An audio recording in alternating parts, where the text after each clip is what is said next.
Let's talk a little bit about how Mimicry eventually led you to The Simpsons. I wondered if you were first sort of ambivalent about doing voice work.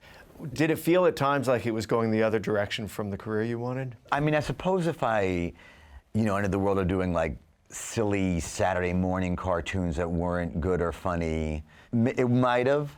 But The Simpsons was so unto itself. It was like this, what is this thing? You knew even when you were offered. Kinda, yeah. Well, first of all, it was James L. Brooks was standing there. That was sort of a dead giveaway. Like, hey, if this guy wants to do an animated series, who am I to suggest that I shouldn't go along with it? Yeah. And I was doing a play at the time in Hollywood where I was imitating Al Pacino. Okay. Early Al Pacino. Right. This Al Pacino, the high-pitched, I'm dying here. Everybody's coming down on me. Yeah. And I did that voice, and they liked it, but they said, well, we want the voice to be gravelly.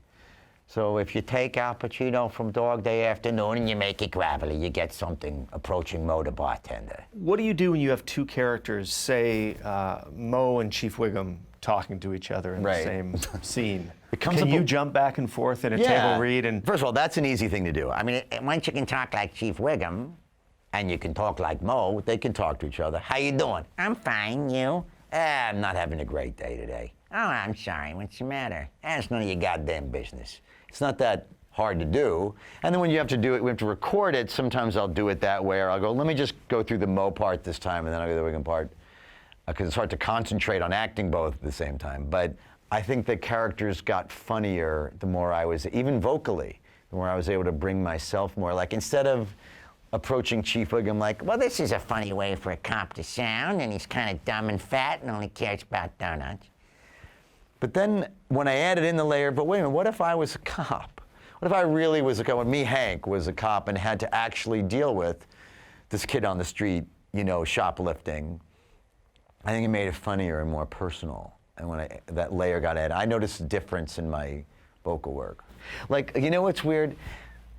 I never did a particularly good Brando impression. And this one it's a little out of practice, but it's in the realm. Until I gained weight one time, and I felt fat, and I just felt like Marlon Brando.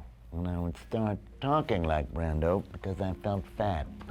And somehow emotionally feeling fat motivated me to try to sound authentically like Brando. I don't know. It's weird. It's a weird thing.